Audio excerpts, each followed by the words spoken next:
Student, today I would like to discuss very crucial part of English language। और आप लोग समझ लें कि उसमें इंग्लिश लैंग्वेज में जो कल हमने चर्चा की थी कि same word may be used in different parts of speech, used as different parts of speech, अलग अलग इसका प्रयोग होता है। और ऐसे शब्द आइडेंटिफाई करने के लिए आते हैं विशेष रूप से टीजीटी पीजीटी की परीक्षाओं में, एलटी की परीक्षाओं में, केवीएस की परीक्षाओं में, कि उसको आप उसका रोल अलग अलग, तो वाक्य की संरचना की दृष्टि से उसको आप जब बनाएंगे तो वो क्लियर हो जाएगा। जैसे आज हम लोग डिस्कस करेंगे, एक शब्द है आल। क्या शब्द है? आल। आल का शाब्दिक अर्थ होता है सभी, लेकिन यूज की दृष्टि से आल कैसे करेंगे, इसको आप वाक्य की रचना के हिसाब से देखें और उसको उतारते रहें। जैसे मैं आल का सबसे पहले प्रयोग दे रहा हूं कि जैसे आल का प्रयोग है तो एक आल का प्रयोग होता है यानी सारा, सब कुछ। और जब ये इस प्रकार से इसका प्रयोग होता है आल का, तो ये आप जान लीजिए कि वो नाउन प्रयोग होता है। जब इस अर्थ में होगा तो नाउन कि क्या होगा? नाउन। अब जैसे हमने कहा he was robbed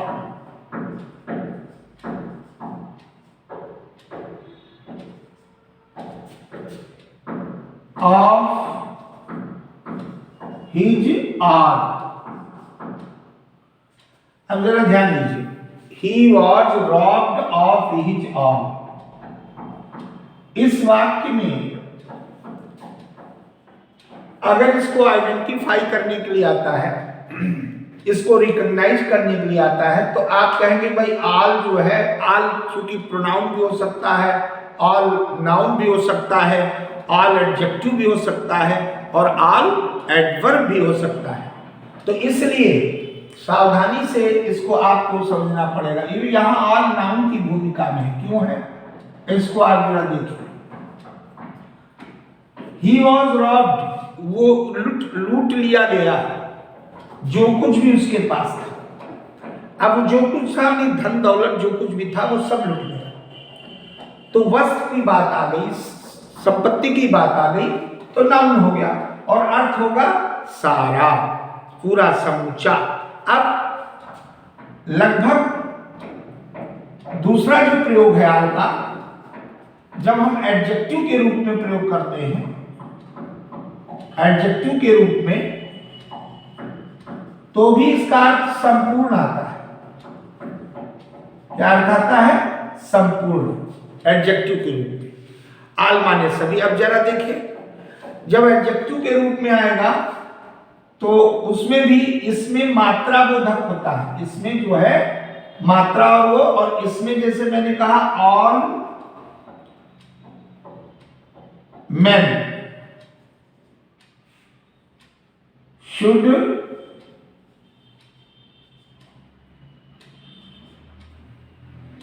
work hard। All men should work। अब यहां पर जरा ध्यान से देखिए, इस वाक्य में आल जो है वो नाउन से पहले आता है, और जब नाउन से पहले आल आएगा तो निश्चित रूप से उसमें उसको हम एडजेक्टिव मानेंगे। यहां पर नाउन से पूर्व आया है, ये बिल्कुल कंफर्म है, इसलिए एडजेक्टिव की भूमिका में। और अर्थ वही है, संपूर्ण, सभी। यहां पर आल का अर्थ हो गया सभी। अब तीसरा प्रयोग आल का देखेंगे एडवर्ब के रूप में। आल एडवर्ब के रूप में। अब एडवर्ब के रूप में सेंटेंस के थ्रू देखें, आप लोग वाक्य नोट कर लीजिए एडवर्ब के रूप में। जैसे हमने कहा एक साधु, ए हर्मिट,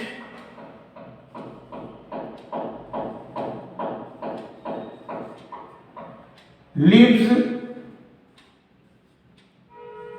ऑल एलोन।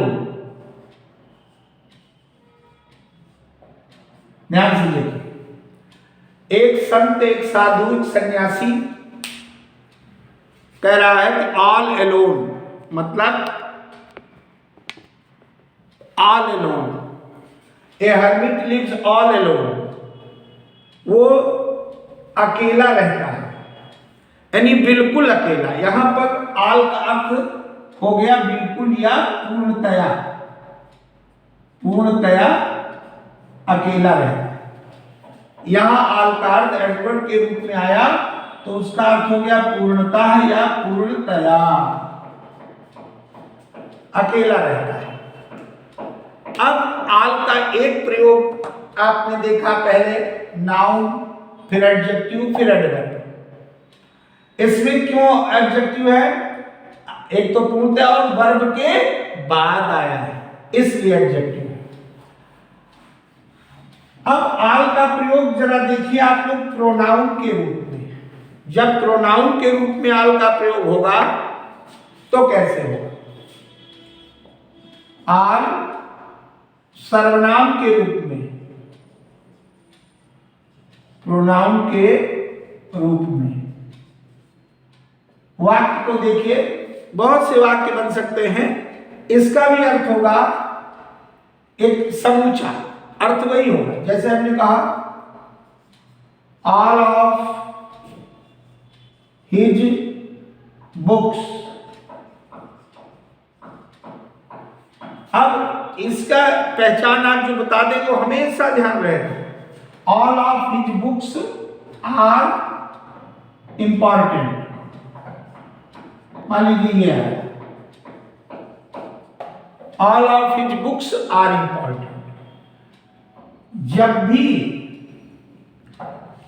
ऑफ आ रहा हो, गवर्न किया जा रहा हो आपसे, केवल ओ एफ ऑफ, तो ऑल प्रोनाउन की भूमिका में होगा। किस भूमिका में होगा? प्रोनाउन। और ये आपको इसी तरीके से ऑल ही नहीं, either, neither, anyone, none, someone, everyone, each of आए तो उसको आप प्रोनाउन मानना। कोई भी शब्द जो एडजेक्टिव है, नाउन है, प्रोनाउन नाउन है, अलग अलग व्यवहार हो रहा पार्ट्स ऑफ स्पीच में, तो वही शब्द जो है अगर ऑफ आ जाए तो ये कंफर्म है उसके जस्ट बाद, तो एडजेक्टिव हो जाएगा, उसमें कोई संशय नहीं है। अब जैसे एक प्रयोग ऑल देखते, फिर एनी का प्रयोग देखिए। एनी का सामान्य अर्थ होता है कोई। क्या होता है एनी का सामान्य अर्थ? आप लोग सामान्य जानते हो, सम जो है पॉजिटिव सेंस में आता है और एनी नेगेटिव। लेकिन यहां पर उसका रोल क्या है, किस पार्ट्स ऑफ स्पीच में? जैसे मैं एडजेक्टिव के रूप में पहले बोलता हूं, एनी एडजेक्टिव के रूप में, तो आप पहचान जाएंगे जब कभी आपको एनी का प्रयोग करना होगा तो उसमें कोई दिक्कत नहीं होगी। जैसे हम लिख दें any boy can do this, छोटा सा। अब यहां पर आ गया एनी। अब देखिए, ये बिल्कुल पकड़ लीजिए दिमाग में सदा के लिए। एडजेक्टिव आया, ओ नाउन आया, नाउन से पहले आएगा तो एडजेक्टिव, और अगर यहां ऑफ आएगा तो प्रोनाउन हो जाएगा। तो any boy can do this में एनी क्या हो गया? एडजेक्टिव। और हिंदी का अर्थ है कोई व्यक्ति, यानी कोई लड़का। इसी प्रकार से एनी का आप एडवर्ब के रूप में प्रयोग देखते हैं। एनी किस रूप में? एडवर्ब के रूप में। जब एडवर्ब के रूप में एनी आएगा तो कैसे पकड़ेंगे? ये थोड़ा कम प्रयोग होता है, लेकिन ध्यान से देखें। एडवर्ब के रूप में जैसे हम कहें कि बिल्कुल, ये अर्थ आ जाए एनी, इसमें अर्थ आ जाएगा कि जैसे लोग बोलते हैं ना क्वाइट, बिल्कुल, उसमें। तो सेंटेंस नोट कर लें, कोई भी सेंटेंस लिख लें। जैसे हमने कहा मोहन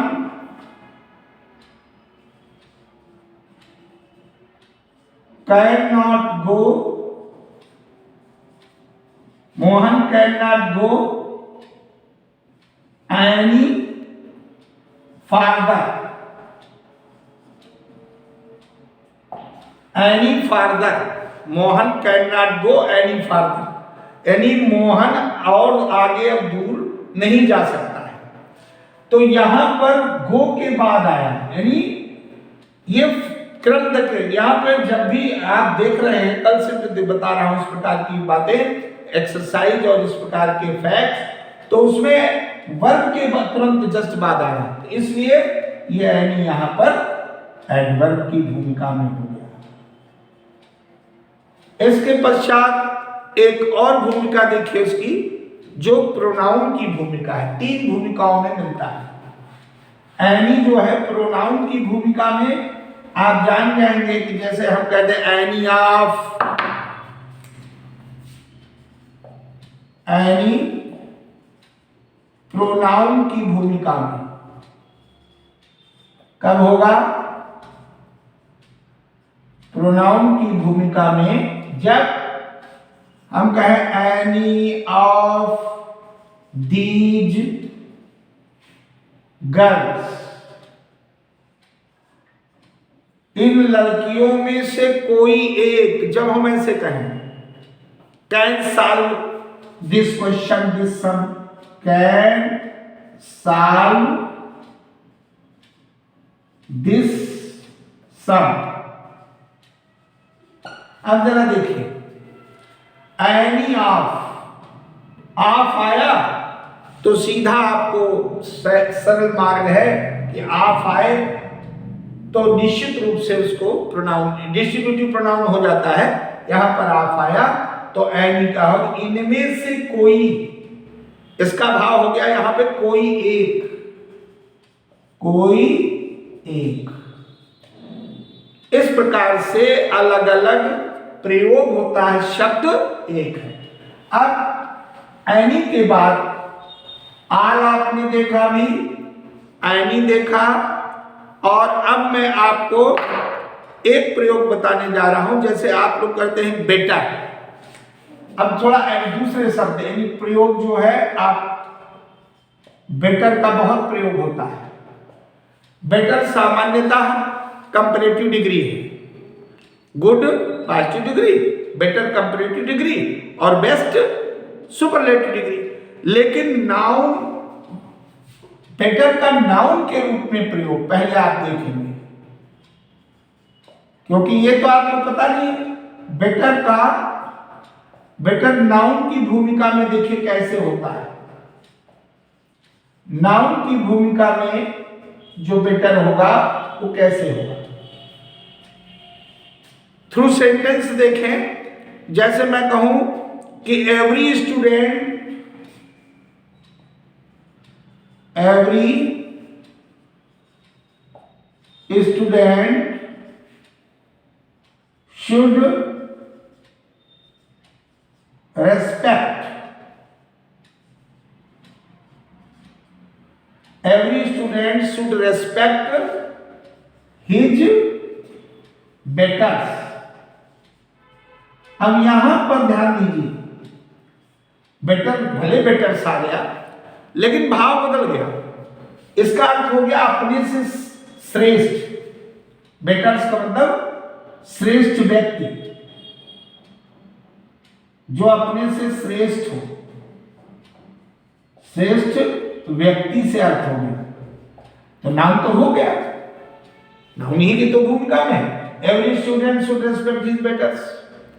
तो नाउन का प्रयोग, और इसके बाद जैसे हम लोग वर्ब का प्रयोग करते हैं, तो वर्ब के प्रयोग में देखिए, जिनका प्रयोग एडजेक्टिव में तो सब कर लेते हैं और सर्वविदित है, सहज है, सरल है, एबंडेंट यूज है, बहुत ही प्रेवलेंट है वो, लेकिन वर्ब के रूप में। वर्ब की भूमिका में देखिए सेंटेंस, तो आपको आइडेंटिफाई करना है। एक ही चीज इंग्लिश में अलग अलग भूमिका में हो सकती है, अलग अलग भिन्न भिन्न जैसे अर्थ हो जाते हैं, शब्द एक अर्थ अनेक, तो यही चीज प्रयोग में है ग्रामर में। अब जैसे हम वर्ब के रूप में कहें तो इसका अर्थ बदल जाएगा, इसका अर्थ हो जाएगा बेटर करना। बेटर करना माने सुधारना, कुछ उसमें इंप्रूवमेंट लाना, टू ब्रिंग इंप्रूवमेंट, ये भाव आ जाएगा। जैसे फॉर एग्जांपल बेटर, अब वर्ब के रूप में इंपरेटिव सेंटेंस में ला रहे हैं, बेटर योर एसे, आप अपने एसे को और सुधारिए। इफ यू कैन, जोड़ दिया, इफ यू कैन। अब यहां बेटर वर्ब की भूमिका में है, यानी अपने निबंध में और सुधार लाओ अगर तुम कर सकते हो, ये भाव आ गया। तो यहां पर ये बेटर क्या हो गया, वर्ब। ऐसी सी भूमिकाओं में अलग अलग, नाउन की भूमिका में देखा और वर्ब की भूमिका में देखा, जो कभी पहले नहीं देखा था। अब थोड़ा सा जो कॉमन यूज और बहुत यूज होता है उसको देख लीजिए। जैसे आप एडजेक्टिव के रूप में बेटर खूब करते हैं, जैसे आप कहते हैं अनेक प्रयोग हैं जिससे आप सुपरिचित हैं। बेटर एडजेक्टिव की भूमिका भी कैसे है वो भी आप देख लें। जैसे मैं कहूं कुछ भी, राम इज, यानी तुलना, Ram is better than Shyam, ये देखिए एडजेक्टिव की तुलना में हो गया, Ram is better than Shyam. यहां बेटर का अर्थ क्या हो गया, बेहतर, अधिक अच्छा। यहां बेहतर का अर्थ हो गया यानी अधिक अच्छा। तो ये कॉमन यूज है, आप लोग भली भांति इससे परिचित हैं। इसके बाद जैसे बेटर का एडवर्ब के रूप में, अब जरा बेटर का प्रयोग एडवर्ब के रूप में देखिए। बेटर एडवर्ब की भूमिका में, तो बेटर जो एडवर्ब की भूमिका में आता है उसका व्यापक महत्व है। और प्रायः जैसे हम कहें कि you can write better, you can write better, तुम अच्छा लिख सकते हो, बेहतर लिख सकते हो, अर्थ वही, उसमें भी अधिक अच्छा। You can write better,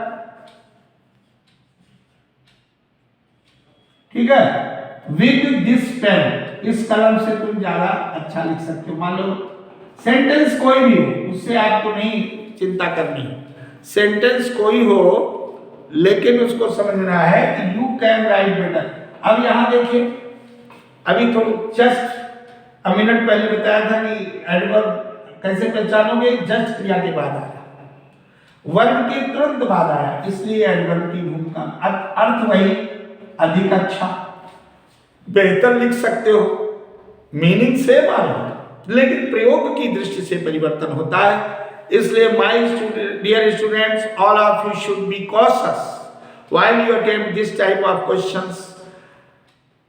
accuracy in your recognition, accuracy in your identity should be based upon the use of these words, so many words in different sentences. The structure of sentence will clearly denote the key role of the given words. Thank you very much.